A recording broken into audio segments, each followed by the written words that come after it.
एक व्यक्ति के जीवन में एक पॉजिटिव चेंज ले आते हैं तो एक बदलाव का नाम सार्थक हो जाएगा।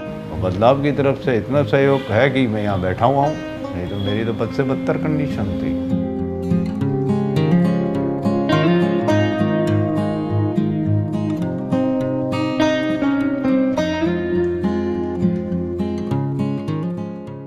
लखनऊ में हम बदलाव संस्था के साथ जुड़ के काम करते हैं। बदलाव मुख्य रूप से जो लोग भीख मांगने के काम में लगे हुए हैं, ऐसे लोगों को मोबिलाइज करके हम लोग अपने रिहेबिलिटेशन सेंटर पे लाते हैं और उनको एक ऐसा प्लेटफार्म, एक ऐसी अपॉर्चुनिटी प्रोवाइड करने का काम करते हैं जहां पर वो अपनी खोई हुई पहचान को पुनः रिबिल्ड कर सकें।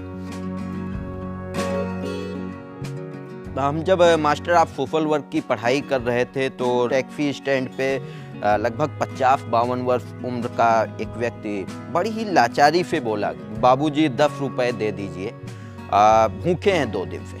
तो उसको मैंने रुपए न दे के पूड़ी कचौड़ी की दुकान पर ले गए, वहाँ उनको पूड़ी कचौड़ी दिला दी, दुकानदार को 20 रुपए देकर चले आए। लेकिन उनका जो मांगने का तरीका था, जो एक उनके एक्सप्रेशन थे, हाव भाव था जो हमसे बोलने का, और उनका जो पहनावा था, वो सारी चीज़ें हमें बहुत ही यानी कि छू गई दिल को। और 2-3 दिन तक उसी के बारे में दिमाग में चलता रहा दिमाग में, और पूरा डिस्टर्ब एक तरीके से वो इमेज हमें कर गई।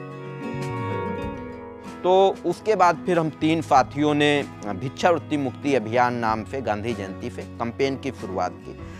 लेकिन जब शुरुआत की, इसके पहले अपने बहुत करीबी जो दोस्त थे उनसे इस आइडिया को, इस घटना को हमने शेयर किया, उनका मार्गदर्शन चाहा। तो अधिकतर लोगों का यही कहना था कि ये लोग यानी कि व्यावसायिक रूप से भीख मांगते हैं, ये नफ़ा करने के लिए भीख मांगते हैं, इनके लिए काम करना उचित नहीं होगा और ये सुधार संभव ही नहीं है।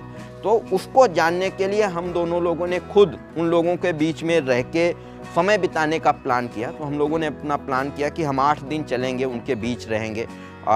उन्हीं का जैसा पूरा लुकअप हम दोनों लोगों ने तैयार किया, अपनी दाढ़ी बाल बढ़ाए और तय किया कि हम 8 दिन वहाँ रहेंगे। और दोनों लोगों ने अपने घर में बताया कि हम लोग मेडिटेशन के लिए जा रहे हैं। तो वहाँ देखा कि कोई यानी कि किसी को लेप्रोसी हो गया था, तो उसके घर वालों ने निकाल दिया था। लखनऊ आया, लखनऊ उसके लिए अजनबी शहर था। हनुमान सेतु काफ़ी प्रसिद्ध जगह है, मंदिर भी है, तो वहीं पे मैं भीख मांग रहा था, भिखारियों के बीच में था। मेरी ऐसी सिचुएशन हो गई थी। तो वहाँ पे एक जो भिखारी था उसने मुझे बताया बदलाव संस्था के बारे में। उसके बाद नयन जी मिल गए। फिर यहाँ पे तो सभी लोग हैं, आप लोगों का पूरा सहयोग है और बदलाव की तरफ से इतना सहयोग है कि मैं यहाँ बैठा हुआ हूँ, नहीं तो मेरी तो बद से बदतर कंडीशन थी। फिजिकल हेल्थ जो उनकी है उस पर हम लोग प्रॉपर काम करते हैं, उनका प्रॉपर ट्रीटमेंट कराना, फॉलो अप करना। तो यानी मकसद होता है कि फिजिकली और मेंटली हम उसको स्ट्रांग बनाएं, फिर वो खुद महसूस करने लगते हैं। और हम लोगों का जो ऑब्जर्वेशन होता है उसके आधार पे फिर हम उनकी स्किल मैपिंग करते हैं। जब स्किल मैपिंग कर लेते हैं, जो फेमी स्किल होती है, कोई नई स्किल हम उनको नहीं सिखाते हैं। बेगिंग करने के पहले उन्होंने जो काम किए हैं, जिस काम में उनकी सबसे अच्छी अर्निंग होती है, जो फेमी स्किल होती है, उसी स्किल को हम नर्चर करने का काम करते हैं। फिर उनको हम छोटा सा, अगर कोई माइक्रो इंटरप्राइज सेटअप करना चाहता है, कोई चाय का ठेला लगाना चाहता है, सब्जी बेचना चाहता है, या पैडल रिक्शा चलाना चाहता है, प्लम्बरिंग का काम करना चाहता है, जो जैसी जिसमें स्किल है उसको वो हम काम सेटअप कराते हैं। तो प्रॉपर मॉनिटरिंग करते हैं, उनकी अर्निंग बढ़ाने पे हम लोग काम करते हैं। कि हमारा टारगेट होता है कि 6 महीने में हम कम से कम उनकी अर्निंग 10,000 से 15,000 पहुँचा दें, जिससे कि वो अपनी ज़रूरत की चीज़ों को पूरा कर सकें और सर्वाइव कर सकें। अगर उनकी अर्निंग कम होगी तो फिर वो ड्रॉप आउट होकर बेगिंग में ही जाएंगे।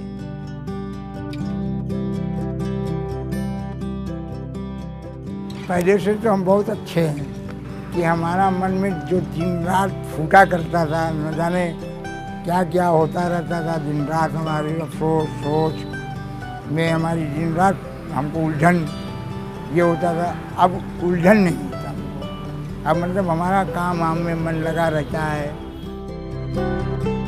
उसके अलावा भी जब वो बताते हैं कि रात में कहाँ सोते हैं, ब्रिज के नीचे सोते हैं, फुटपाथ में कहाँ सोते हैं, उन प्लेसेस पर भी हमारे टीम वॉलंटियर हम लोग जाके उनके साथ समय बिताते हैं, थोड़ा सा और मजबूत रिश्ता बनाते हैं और फिर वो स्वयं यानी कि प्रेरित होते हैं उस काम को छोड़ने के लिए, जब उनको विश्वास हो जाता है कि ये अपने ही बीच के लोग हैं। रिहैबिलिटेशन सेंटर एक ऐसा फिजिकल स्पेस है जो नगर निगम की एक बिल्डिंग है, नगर निगम का रैन बसेरा है। वहाँ पे हम उनको वो सभी सुविधाएं मुहैया कराते हैं जो एक मानवीय जीवन जीने के लिए ज़रूरी है। अगर हम किसी एक व्यक्ति के जीवन में एक पॉजिटिव चेंज ले आते हैं तो एक बदलाव का नाम सार्थक हो जाएगा।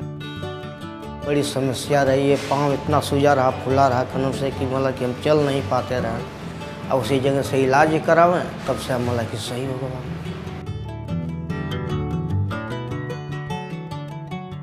तो एक सस्टेनेबल उनकी लाइफ आगे कैसे होगी, खुशहाल ज़िंदगी कैसे जिएंगे, उसके लिए हम गवर्नमेंट की जो वेलफेयर की बहुत सारी स्कीम है उनसे भी उनको हम जोड़ते हैं और जब उनसे जुड़ जाते हैं उनकी अर्निंग होने लगती है तो पूरी प्रॉफिट जो है 6 मंथ की हमारी है। फिर धीरे धीरे वो अपने फैमिली के, घर वालों के कॉन्टैक्ट नंबर खोजना, वो अपने आप वो पता प्रक्रिया में लग जाते हैं, वो सर्च करके ले आते हैं। लेकिन उनके फैमिली को या उनके रिश्तेदार को, किसी को हम लोग ये नहीं जानकारी देते हैं कि वो कभी जीवन में बेगिंग के क्षेत्र में भी आए थे। तो उनकी उस पहचान को, जो खोई हुई पहचान थी, उसको रिक्रिएट करते हैं। जो एक धब्बा उनके ऊपर लग गया था कि वो भीख मांगते हैं, उस धब्बे को मिटाने के लिए